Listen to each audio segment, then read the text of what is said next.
Good morning, everybody, and welcome. Or for some of you, it'll be good afternoon, and for some of you, good evening, and perhaps even for some of you, it's the middle of the night, in which case, I admire your dedication to your professional development. Thank you so much to Emma for outlining life skills. I thought that was very interesting, and I've been heavily involved in life skills over the last few years as one of the co-authors of the Mind series, Open Mind from Macmillan. And because of that, I've been traveling quite extensively recently. And I've been to, in this year I've probably been to about 13 or 14 different countries all around the world, really. And I keep hearing the term digital. And together, I want us to explore what we mean by digital, because I think it can mean a number of different things. And I think it can often be confusing. I noted one comment, actually, that somebody made in the chat box during Emma's talk. Romina Marin. Hello, Romina, if you're still there. Romina Marin said, "I feel bombarded by technology sometimes."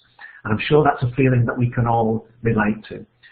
And I want to just try and unpick the parts of it that I think are our responsibility as English teachers, and the parts that we can make a real difference to, and the parts that perhaps are not so much our responsibility. I think this initiative by Macmillan is fantastic. Congratulations to Macmillan for organising this conference and for organising the conference last year.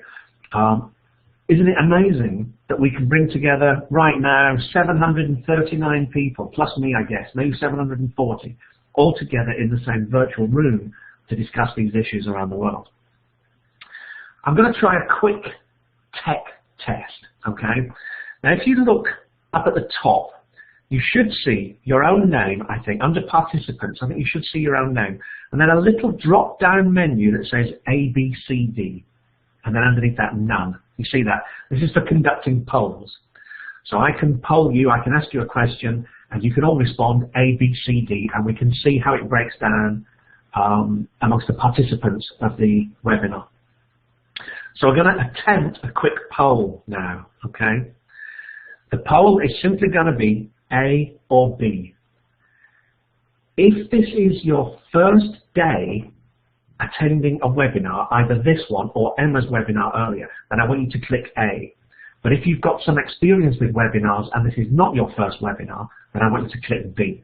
So click A or B now, please.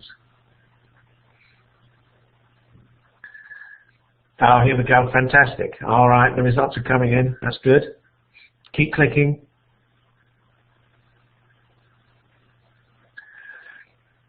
All right, very good. So it looks like, I don't know why my slides are clicking forward, but it looks like about 2/3 of you have been in webinars before, maybe for about 1/3 of you, it's the first time you've been in a webinar. Okay, very good.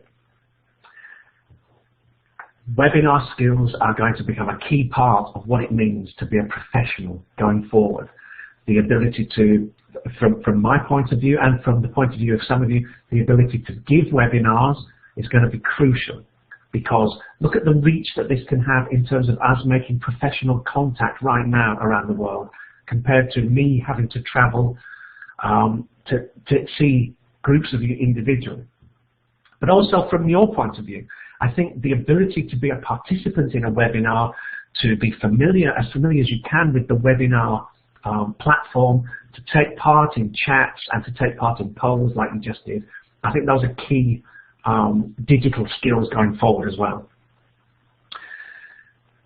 Now I mentioned that I've been traveling around and I keep hearing phrases like this. Teachers or administrators will say things like, digital is very important, or we're hoping to go digital next year, or it's clear to us that our students need digital. Phrases like that. And the more I think about it, the more I think that a big question we need to ask ourselves is, what do you mean by digital? I think that digital includes at least 3 large areas of of use. And I want to look at these each in turn, and I'm going to be basing what I'm talking about on my latest course, Open Mind, because that is a course that fully explores all three areas, and it's of course the course that I'm most familiar with. One thing that people mean by digital is digital course management, learning management systems, online workbooks, etc. Now, this aspect of digital is where a digital system manages your whole educational provision. It's behind the course. Now, this is a very interesting area of development. Let me show you what. Let me show you how this applies in the Open Mind series. If I can click on the right button, there we go. Now, this is not something necessarily unique to Open Mind. You will find it in any contemporary course, probably, but in Open Mind, it's particularly well developed. Teachers and students get access to different online resources. The teacher usually has access to everything. The student gets access to a subset of what the teacher gets access to. Now, as you can see from this landing screen, when you log into the course, you can go through. I'll just quickly show you what happens if you go through to the next level to look at what's available for Unit 1. There's a wrap-up of the whole unit, and then under each heading, there are tasks that the student can complete online. Now, you might have noticed at the top it says gradebook. Now, this is an interesting aspect. You might see it referred to as gradebook or online workbook. Now, this, I think, is an area that is going to develop hugely in the future. The way it works here is that students are assigned tasks as part of the online workbook. They go and do them in their own time on their own machines or perhaps on school machines. And the system logs their attempts. It logs their success rate. It tracks their performance, which means that you as the teacher can log in and track their performance. You can see how many attempts it took them to get the right answer. You can see how much of the material they've completed. Now, this data enables you to keep a very good sense of the progress of individual students, the progress of a class as a whole, where you need remedial action, what their strengths and their weaknesses are. Now, this area of managing learning, course management, I think is going to become increasingly important in the future. What we're going to find is that this kind of big data becomes increasingly important to teachers, that this kind of, that we then develop into adaptive learning, where the tasks are suited to the previous performance of students. So this whole learning management aspect is something that you should certainly keep an eye on and explore as much as you can, because that, I think, is where things are going, very much. So when people say digital, one thing they mean is this aspect of learning management systems, online workbooks, platforms that manage the learning for the teacher, or that the teacher uses to manage the learning. The second area of that people mean when they say we need more digital, our students demand digital, the second area they mean is the provision of material digitally. So this typically means that you have student resource centres, teacher resource centres. But at the end of the day, what is one of the key problems that a coursebook writer like me faces? A book has a limited number of pages. There's only a certain size that people are prepared to carry to school every day for their lessons. You can't put everything in the student's book. So traditionally, when I say traditionally, I mean pre-digitally, in the print world, there's very little you can do about that. You can provide other components, you can provide more print, but that is nothing compared to what you can do digitally, where you can create a whole student resource center, a whole teacher resource center, and suddenly the focus of a course has changed dramatically. In the past, the course book was, the print course book was very much where the work happened. That was where students learned English. Now, the course book, the student's book, has almost become a shop window or a landing point, a way into the course. And a lot of the work doesn't happen in the student's book anymore. It happens in components, in the whole system of components that are built around the course. So this introduces much more flexibility in terms of what you as teachers can do, taking advantage of all that material. For us course book writers, it means that we've got much more flexibility, and we can include far more material and far more varied material. So one consequence of that is that courses can now be far more flexible and can be tailored to individual teachers and their needs, and individual institutions and their needs, far more easily than in the print world. So this too is a key area of digital development. I'll just show you an example. This is from OpenMind. This is from the American edition, and it's level 3. Now the teacher goes into this resource center, and you can see that there are, under level 3, audio resources, all the MP3 files that the teacher's going to need, video resources, the MP4 files or whatever format they're in, tests, and increasingly what we're finding is that publishers are providing teachers with tools to create their own test generator tools, where the test is no longer something that's simply given to you. You can adapt the test to your group. Life skills lessons. In this particular course, OpenMind, each unit of the student's book ends with a life skills lesson. Now, our approach to life skills was that we wanted to develop transferable skills that are transferable from the world of work to the world of learning, to one's social life, academic, professional, social. Those were the 3 domains that we wanted to cover with transferable skills. Again, the problem with a print component is that you can only ever put one option on the page. So in the print component, the life skill is developed in one of these 3 domains. Let's say it's work and career. So they might develop a life skill within that domain, and then teaching resources like lesson plans and other resources are put online for you to download so that you can explore the same life skill in other areas. That's almost impossible with a print component. It's almost impossible to do that and still keep the amount of material at a reasonable level. Whereas with digital resource centers, we can do that. So if I click through, you can see there, if you follow this and click through to the life skills lessons, there are downloadable PDFs that you can then use to extend the life skills development. So that's my second big area of digital development, this course digital resource centers.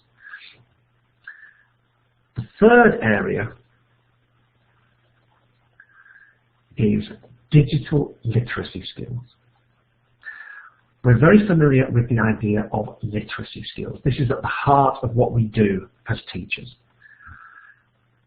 We should also be familiar with the idea that literacy is far more than simply learning how to read and write. There's a level of functional literacy, which is about learning to read and write, which in Britain, let's say, over 99% of the population learn how to read and write. But we should also be familiar with the idea that in terms of the written world, there's a whole other level of literacy, which is about knowing the status of what you're looking at, thinking critically about what you're reading, relating it to all the other things that you read, that level of literacy. Now we need to start applying that to the digital world as well. Now, what are these digital literacy skills?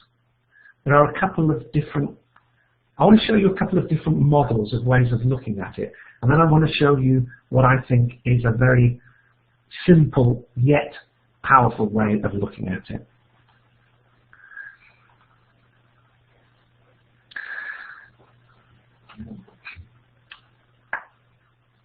On this model, there are 7 elements of digital literacies. This is probably one of the most complicated and most fleshed out ways of looking at it. So for example, at the top left, information literacy.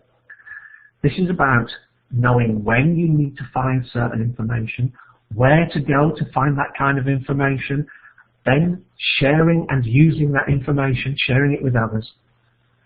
Information literacy. Slightly differently is media literacy. This is about critically reading and analysing media. But at the same time, it's also about production.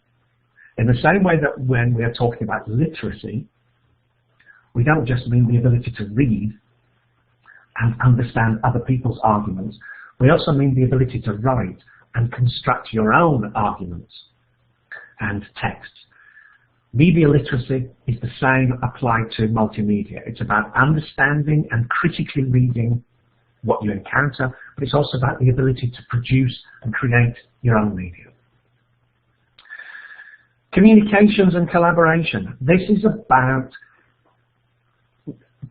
the digital work, digital literacy not existing in isolation, but that it's about forming connections with other digitally literate people. It's about participating in networks for learning and research, a key skill that our students need to develop. The next one is something that's often missed or not given enough importance as it should, identity management. Now on the one hand, this might be simply protecting your online identity from identity fraud or identity theft. On the other hand, it's about managing your digital reputation. One aspect of this is that is the fact that employers now will often Google potential employees, will often see what is available on Facebook. And one of the recent developments, in fact, is young people deliberately managing a Facebook account to be their public Facebook account that's Googleable, that employers can see, that has no embarrassing photos and instead shows you demonstrating your fantastic leadership qualities by climbing halfway up Kilimanjaro, while at the same time, away from Facebook, on other digital platforms, having their own more personal life that is not so easily Googleable. So increasingly, this idea of managing your digital reputation and your online identity is becoming a very important skill. ICT literacy. Now, interestingly, I think this is the area that we feel most threatened by and that I think is least important for us. This is adopting and using digital devices, applications and services. This is the area where I think largely we are not digital access professionals. That's not really our role. Our students will generally come to us with those kind of skills. They can already access information. They can already use computers. They're already digitally savvy. I'm not entirely convinced by the terms digital immigrant and digital native because those terms, there's a danger that those terms make it seem like anybody below 25 knows exactly what they're doing with technology, and anybody over 35 is a complete dinosaur who has no idea what they're doing with technology. I think that's unfair in both directions. It's unfair to older people who are who may well be very digitally savvy, and it's far more to do with the kind of need that they have in their lives. But it can also be unfair to to younger people where we assume that they have all these kind of skills. Now, I think in this case, our students will come to us themselves equipped, and we don't need to worry too much, but I want to show you some specific examples of where we can intervene and where we can make a difference.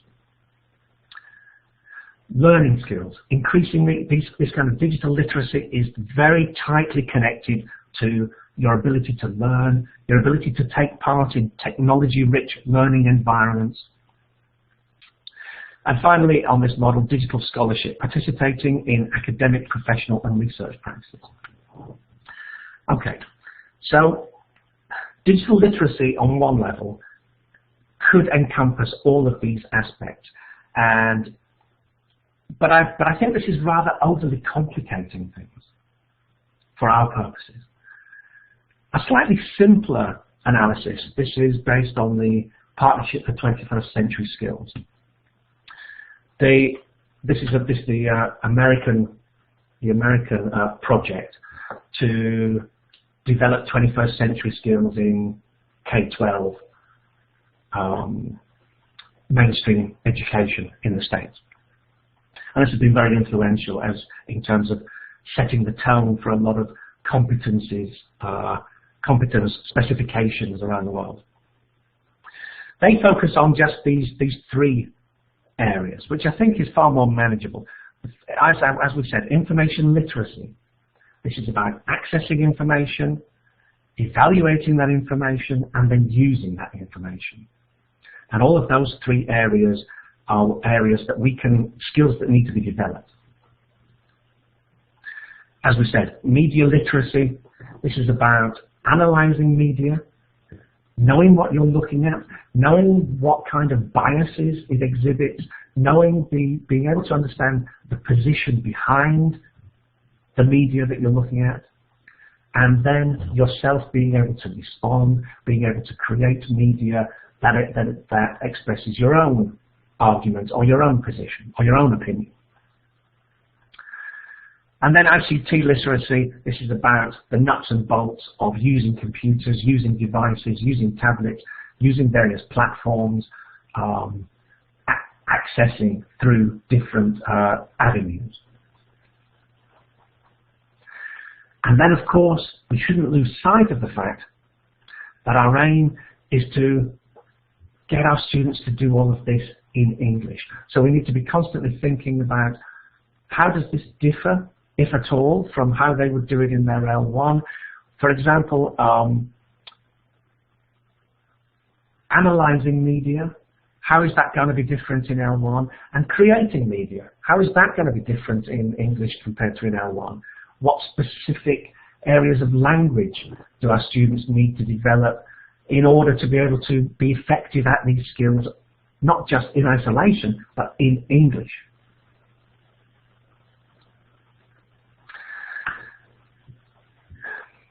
For most of our purposes, I think that we can actually simplify this to two big areas that we should focus on. The first is access skills. These are the skills you need to identify sources of information, and then once you've done that, you need to look at those sources of information and critically question them and understand the status of them. You know, I think there's still a problem that students often have, which is the primacy of the written word. I've been in classrooms where I've had students that have trusted me and thought I knew what I was talking about, but because it said something on one page of one book somewhere, the fact that it was printed gave it a huge status that I then had to question and argue with. The same is true of online stuff. There's a danger that when we see something online, the fact that it's written gives it all kinds of legitimacy that it may well not deserve. So we need to develop in our students all these access skills of knowing what you're looking at, knowing where to look, knowing what you're looking at, and then that feeds into this other big area of critical use skills. use alone is not enough. It needs to be critical use. Students need to take what they find and what they find online, and they need to use it in specific ways. And we need to give them the skills that they use, these critical use skills, to do that. Let's have a look at one or two examples. These are from Open Mind, as I said. This is from an intermediate level about understanding internet search terms. So what we're going to do is the 3 bullet points there explain to the students what the process is of applying this skill. Determine what information you need to find, choose effective search terms, and then evaluate the search results and refine your search if necessary. So in this particular case, they're thinking about the impact of fast food on India.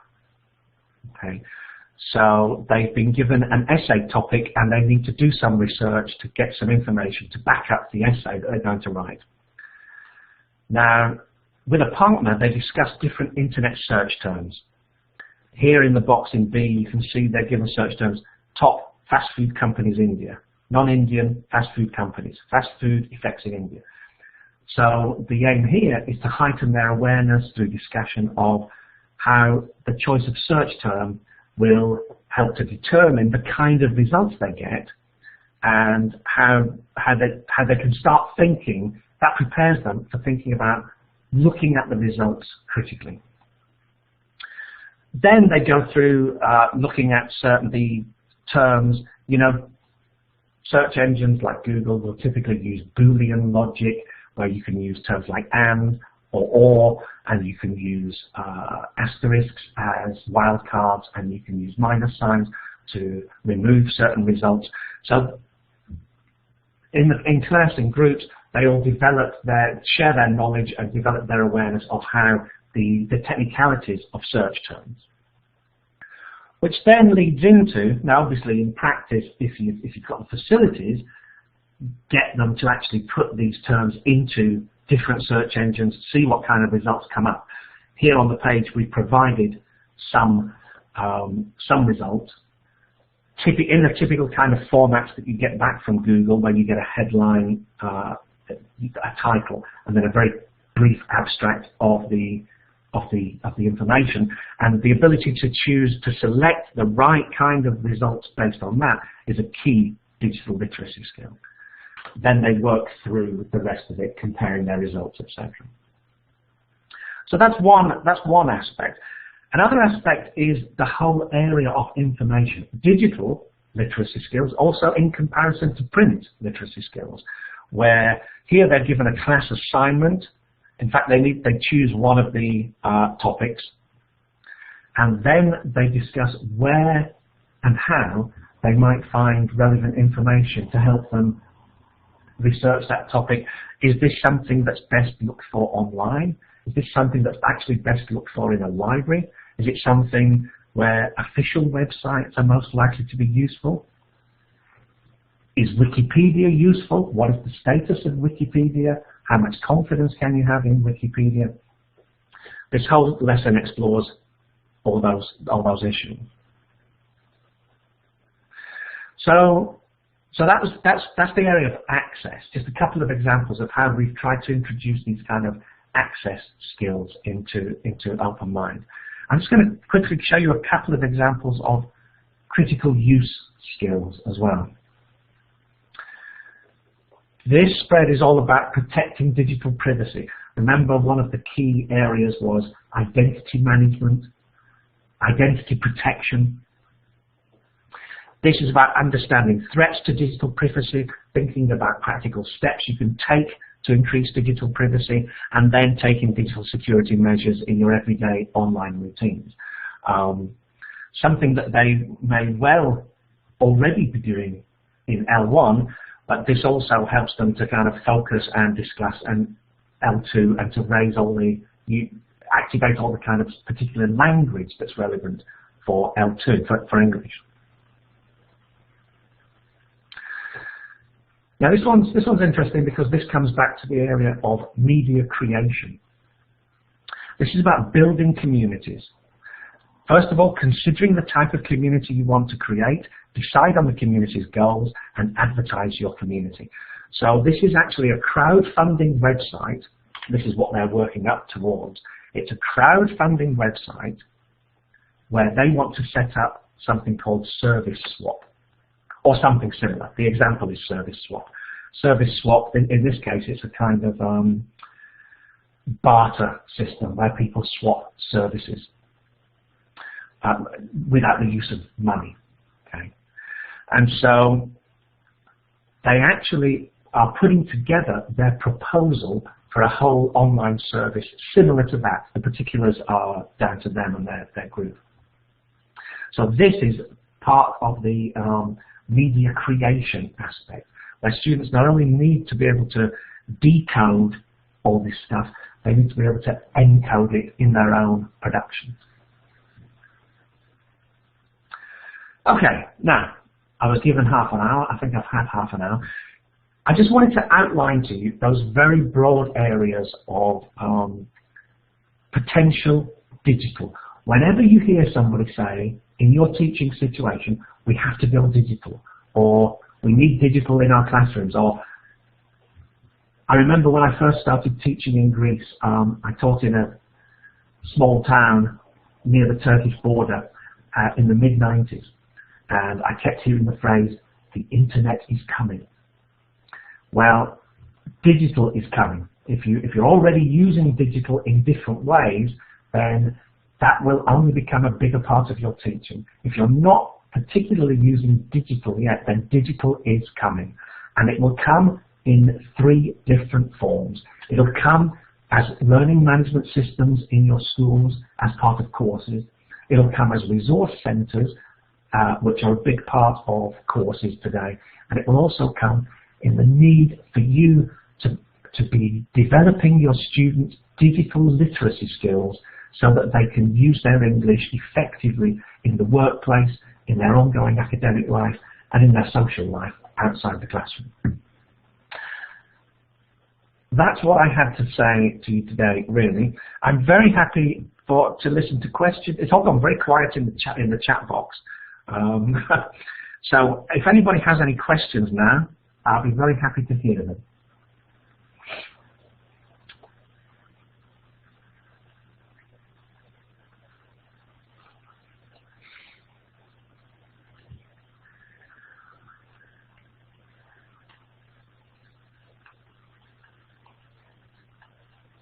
Did you all heard that? Did we get through it without any technical difficulties? That's fantastic.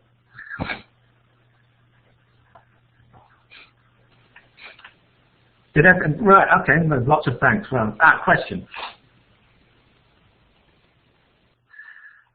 Good question. Let's deal with this one.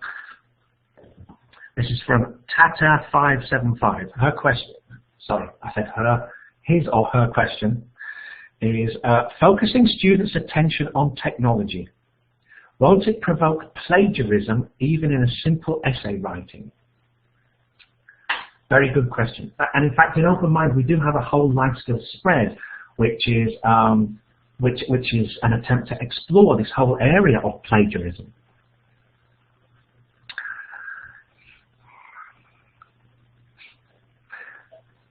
I think there are 2 aspects to this that I'd like to comment on. The first is there is no doubt our concepts of plagiarism are going to have to change. Our concept that a student's work is only valid if it is something that that individual student has produced in isolation is under threat, and is increasingly, in the future, is going to be forced to disappear.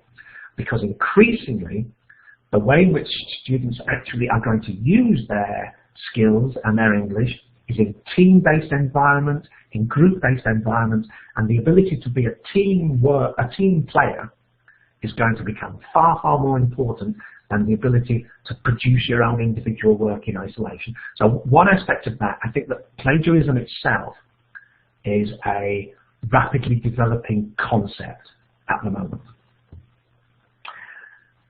Secondly, given that there is still quite an emphasis on students producing their own individual work, and that piece of work for the purposes of assessment of that individual student being closely linked to that student, avoiding plagiarism in a traditional sense. I think actually, the more resources you give to the student, if you take a print book and the work only happens on that page, then every single student in that classroom has the same page in front of them, and they will tend to then produce the same piece of writing at the end of it, because they've been guided through the same kind of thought processes. The more you can open that out and provide more and more resources, the more likely it is, I think, in fact, that students are going to find their own ideas that's going to be different from some other idea. Now, there's also the problem, it's true, of students downloading en masse chunks of essay. Now, I think this is about, avoiding that is about, I think there are two aspects to it at least. One is trying to develop the relationship with students where they understand that that is not productive. That's the hard part, but that is part of it, developing that relationship with students. And the other part, I think, is that the more intimate you are with your students, the more you know your students, the more you know that a chunk of language cannot possibly have come from that student, because it's too refined, it's too accurate, it's too cut and pasted.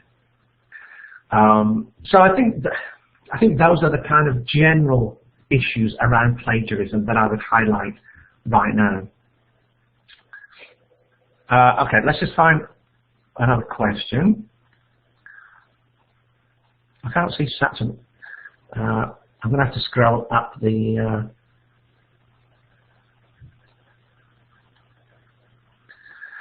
Okay. Oh, some people have pointed out there's software that detects plagiarism. Yes, of course there is, yeah. If you really think that plagiarism is such a problem in your classrooms, then I think there are technical ways that you can get around it, yeah. And somebody says impose harsh consequences for cheating. I like that, but I think we are going to find that our notion of cheating will change, is changing right now as well. Okay.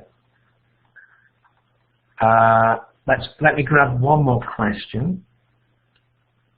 Should we make students totally depend on digital technology? Now that is a very good question. It's from Sarita Salian. Should we make students totally depend on digital technology? In my title, I used the term blending life skills. Now, you will probably have heard the term, and you will hear it more and more, the term blended classrooms. Blended classrooms. And blended learning. I was at IATEFL, I think it was 2010, 2009. And I gave a talk there. I gave a keynote address at IATEFL 2009, I think it was, where I said, there is one piece of technology that I think will prove to be far more robust than we think it is, and that will be a key part of our classroom experience for a long time to come. And the piece of technology I was talking about was the book. And this is still, it's proving to be the case 5 years later, that the book is still a fundamental part of the experience of the vast majority of classrooms, of English language classrooms around the world. I think that in a small number of institutions, eventually, we will find that they may well work in a totally digital environment. But for the rest of us, I think we'll find that we are somewhere on the scale between totally print learning and totally digital learning, and we'll find ourselves somewhere along that spectrum where we still use print for all its advantages, but augmented hugely by the digital. So should we make students totally dependent on digital technology? I think that will happen in very few institutions, really. I think in the majority, it'll be a mix, it'll be a blend of the print and the digital. Okay, thank you so much to everybody for all of that. The recording will be available online, I believe, for anybody who wants to go over it again. And I'm happy, if you've got any specific questions you want to ask me, find me on Facebook. I hang around on Facebook. I'm one of the people who's got a very distinctive name, so I'm very easy to find online. I'm the only one, so I have to be careful how I manage my online reputation. But if you want to find me on Facebook and ask me any questions or comment on anything, then I'll be very happy to speak to you. But in the meantime, I'm going to hand back over to and enjoy the rest of the Macmillan Online Conference. There are some great